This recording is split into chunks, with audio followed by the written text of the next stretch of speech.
Depois de ser lembrada do seu objetivo primário, Janet se transformou em uma máquina de vingança. Todos ali agora eram seus alvos.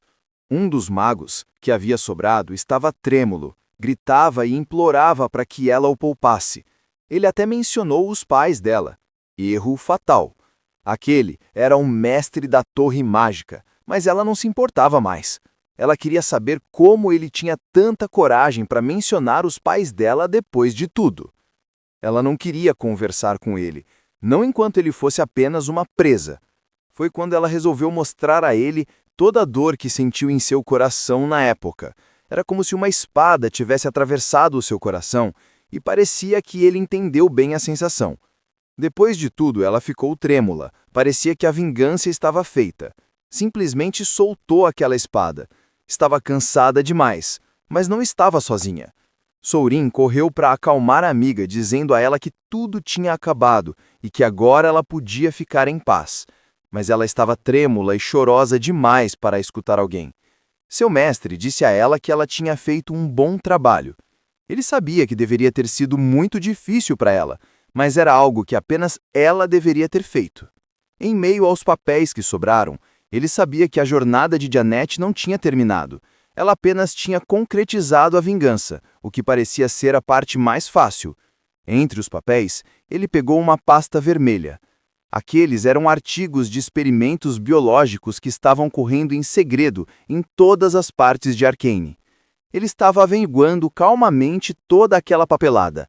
Notou que, entre todos os experimentos conduzidos por aquela torre, o melhor deles era um híbrido de humano e anjo, o Nefilim. No entanto, agora precisariam dar cabo dele. Para isso, precisariam descobrir o verdadeiro nome dele. Chamou Janet. Eles deveriam ir para o subterrâneo. Provavelmente era lá que o Nefilim estava. E não estavam errados. Ele estava dentro de um recipiente gigante, mais uma das tantas cobaias naquele local. Todos ficaram pasmos quando viram que aquelas pessoas malditas da torre estavam pesquisando algo tão sinistro. O guerreiro avisou a todos que até ali foi um bom trabalho. No entanto, pediu que todos recuassem um pouco, já que nenhum deles era páreo para um monstro à frente. Foi quando Selwoldin quis saber se lutar sozinho não seria muito perigoso. E claro, ele não estava errado. Normalmente, tratava-se de um chefe de raid que exigia pelo menos 4 personagens de nível 75. Mas os Nefilim não tinham livre-arbítrio. Eles não podiam usar truques e estratégias como um super-humano. Então, se seguisse seu plano, ele teria uma chance. Por isso, encarou o experimento e ordenou que se levantasse. Não demorou muito para aquele ser brilhar seus olhos em um vermelho intenso. A cápsula que o mantinha preso começou a craquelar. Ele bradou tão alto que logo já empunhou a espada. O guerreiro sabia que aquilo era um pulso forte capaz de causar efeitos de status como medo e redução de atributos ao mesmo tempo. Aquele grito mandou o guerreiro Kim para um pouco mais longe. No entanto, ele podia contar com suas habilidades. Ele também tinha ataque aéreo e iria usá-los se necessário. Ele sabia que tudo era previsível demais. Por isso, começou a liberar a aura da espada do Tigre Negro, ao mesmo tempo que o martelo de Thor também recorreu a algumas de suas habilidades. Iria liberar o golpe mais forte que pudesse. Mesmo este ataque fortíssimo causou apenas pequenos danos. Depois daqueles danos iniciais, resolveu lançar o martelo de Thor para ver se causava um dano um pouco maior. Só daquela vez, o rival sentiu alguma coisa e chegou a gritar de dor. Depois, num ato desesperado, cravou a espada no chão. Era para ser no guerreiro se ele não estivesse com suas habilidades de esquiva ativadas. Foi por pouco. Foi até bom, pois assim o guerreiro conseguiu sentir um pouco de adrenalina. Mesmo assim, esperava um pouco mais de um boss de raid. Depois, olhou para o rival e bateu nas pernas de propósito, mas mesmo assim elas estavam completamente intactas. Agora, o plano seria outro. Iria bater em todo o canto do corpo daquela aberração até que funcionasse. Iria encontrar o ponto fraco mais cedo ou mais tarde, e era melhor se fosse mais cedo. Já que conhecia todos os padrões, ele sabia para onde o Nefilim se locomoveria após o primeiro ataque. Ele sabia, Sua espada já estava banhada com sangue de gigante, causando dano contínuo contra gigantes, assim como aquele rival. E se o dano fosse aplicado constantemente durante a duração do evento, era dano suficiente até mesmo para causar uma escala infinitamente maior. Mesmo assim, ele precisava ficar de olho na espada do monstro. Aquela sim era perigosa. Um ataque e ele já não estaria mais ali. O guerreiro Kim precisou desviar várias vezes. No entanto, foi um pouco sem sorte. Alguns dos golpes o acertaram, chegando a arranhar algumas partes do corpo. Naquele momento, só o Jin temeu pela vida de seu mestre. Chegava a ficar empalidecido, achando que talvez deveriam entrar e tentar ajudar de alguma maneira. Mas foi aí que Sorin pediu calma. Não é hora de entrarmos em pânico. Ela conhecia bem o mestre. Sabia que ele tinha várias artimanhas. Se ele precisasse que eles entrassem em combate, ele avisaria. Foi quando ela gritou: "Mestre, você precisa de ajuda! Devemos entrar e lutar!" Mas tudo o que receberam foi um "esperem". Não era a hora certa para ninguém fazer um movimento não calculado. Até porque o ataque do Nephilim começaria naquele momento, e era isso que o protagonista estava esperando. Ele ansiava por aquele momento. Nunca poderia perder o golpe final. Ele não se perdoaria. Era bom demais, uma aventura sem igual. Ele precisava receber o dano do ponto do atributo escuro. Ele foi com tudo. Ele sabia que, após o ataque, tudo iria desabrochar em uma flor branca. E agora ele entendia. Tinha notado o ponto fraco. Aí era um tchau. O guerreiro não iria perdoar. Atacou sem dó. Segurou firme a espada do tigre negro. Agora era finalmente a fase da luta, a parte que ele mais gostava, eliminar o oponente. Era uma enorme quantidade de aura da espada, e já estava começando a ficar embaralhada. Tudo estava correndo conforme o planejado. Ele só precisava executar o golpe final. Queria que aquela pessoa retornasse à morte, já que era um experimento e nunca esteve vivo na realidade. E nos últimos instantes daquele ser estranho, ele chorou lágrimas de sangue, enquanto dizia que tinha sido injustiçado. Mesmo assim, foi partido ao meio. Os discípulos agora acreditavam um pouco mais no mestre. O que restava no chão era a espada Nephilim e o local onde ainda exalava mana. Era um ponto central, onde o protagonista martelou várias vezes com o incrível martelo de Thor. Ele precisava subjugar até mesmo a espada. Precisava que ela entendesse que agora seria de um novo mestre. E tudo aquilo revelou a espada negra do guerreiro. Isso causou grande alegria no guerreiro, que finalmente havia conseguido a espada negra. Olhava para trás e seus discípulos estavam empolgados. Achavam que aquela batalha foi incrível. O primeiro discípulo dizia que realmente tinham aprendido muito. No entanto, o assunto do nosso herói era com Jeanette. Pedia a ela que tentasse segurar a espada. No começo ela ficou apreensiva, depois segurou. Somente Jeanette, que foi cobaia de experimentos, conseguia extrair todo o potencial da espada. Era um passo essencial para concluir aquela missão. E quando ela segurou, ela conseguiu liberar uma mana negra saindo da espada. Trêmula, ela perguntava o que era aquilo. Mas seu mestre rapidamente a acalmou. Queria que ela não se preocupasse, apenas seguisse o que ele dissesse para que ela fizesse. O primeiro passo foi fechar os olhos e confiar cegamente nas palavras do protagonista. Ela deveria ser uma com a espada. Era como se ela não existisse mais sem a existência da espada. E como ele ordenou, ela apontou a espada para o próprio peito, assustando os demais discípulos. Foi estranho, pois ela atravessou aquela espada no abdômen. Tudo pelo mestre. O guerreiro notou que os outros discípulos estavam ficando apreensivos e pediu a eles que se acalmassem. Esperem até o final sem tomar nenhuma conclusão precipitada, avisava. Tudo começará em breve. Foi quando a espada negra começou a reagir com a energia natural de Jeanette.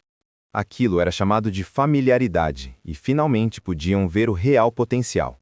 Um dos mais fortes arcanjos havia nascido bem naquele momento. Agora sim podiam ver a verdadeira espada Nephilim. A energia da escuridão total havia sido concluída. Depois de um tempo, voltaram para o prédio.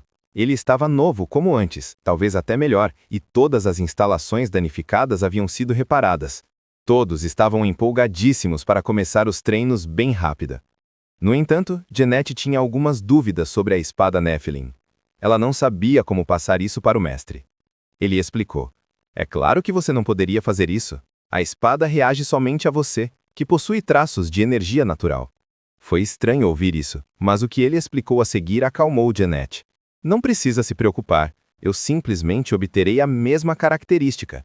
Então você naturalmente entenderá como passá-la para mim. Ela ficou curiosa. Você vai aprender essa característica, mas como? É claro que ele não iria dar todos os detalhes, mas ele falou que iria aprender a energia cultivada primeiro. Planejava aprender o poder da espada branca com o primeiro discípulo. É claro que ele estava falando isso apenas para deixá-lo satisfeito, pois o guerreiro Qin já tinha visto tanto aquilo que conseguiria imitar facilmente apenas usando o corpo e suas atividades. O discípulo ficou satisfeito. Já havia ouvido falar de pessoas capazes de copiar técnicas apenas olhando, mas nunca tinha visto alguém realmente fazê-las. Foi então que ele chamou todos para começar a diversão. Todos estavam preparados para atacar com pistolas de mana. Quem acertasse mais teria mais pontos perante o mestre. Tudo o que ele deveria fazer era desviar.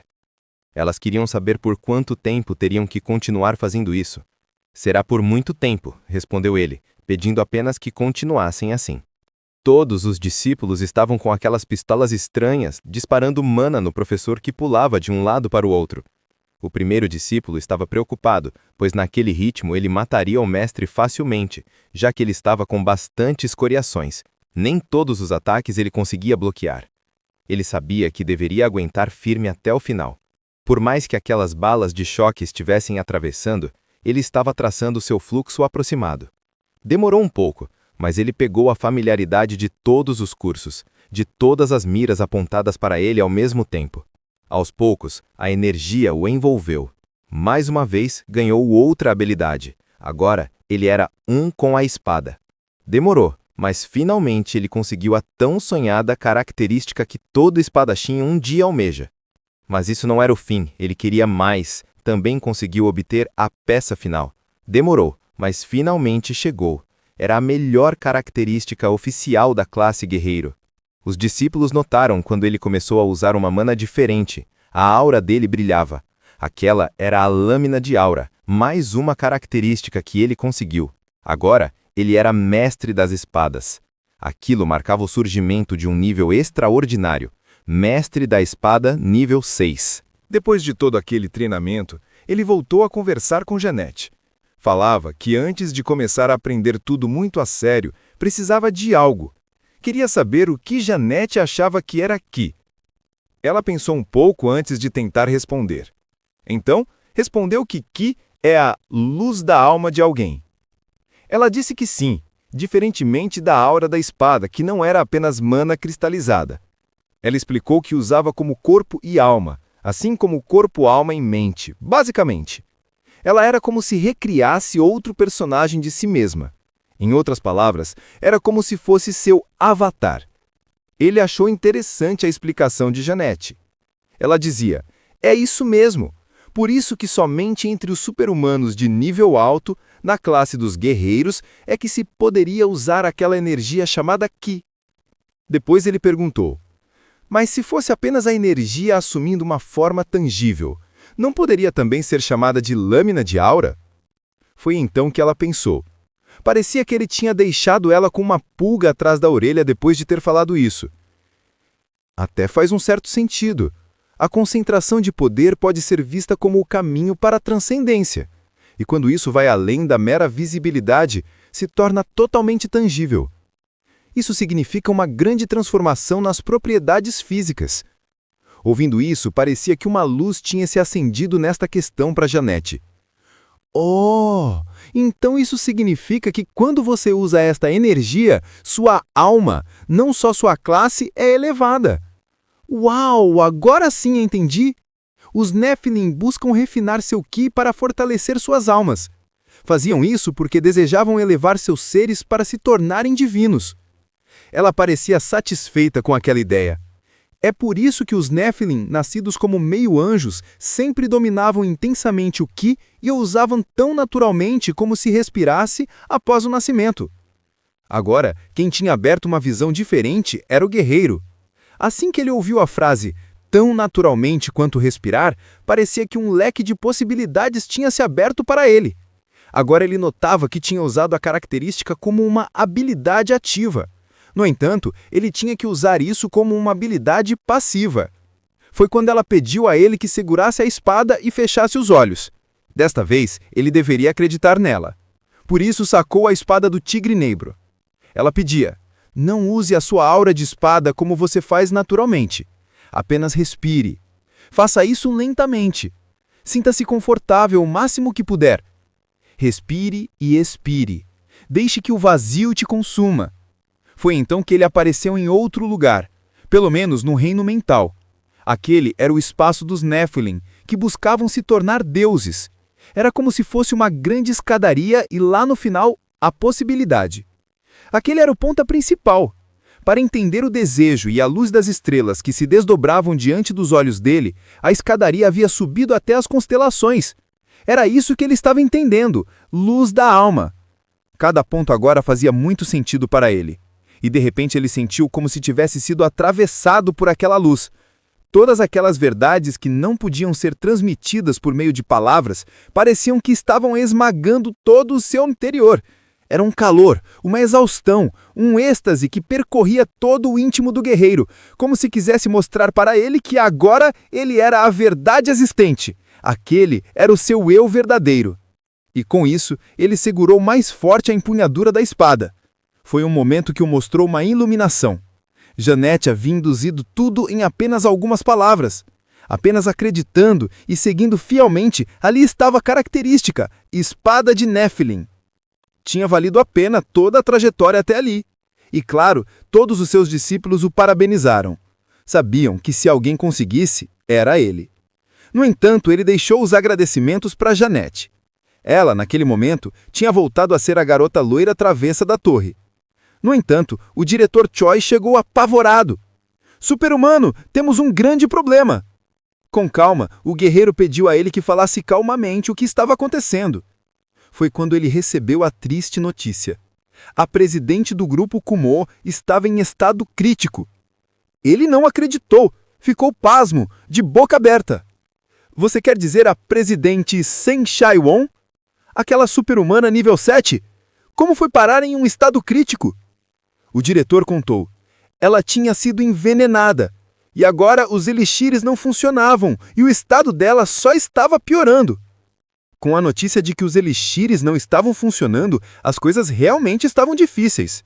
Ele sabia que só existia um veneno capaz de fazer isso, o chamado sangue venenoso. É claro, ele também sabia que só tinha sido usado no jogo uma vez, e era no início do episódio 2. Agora, a jovem estava acamada e próxima do fim. Seu corpo todo reagia de forma estranha devido ao veneno. Ela estava próxima de um surto zumbi,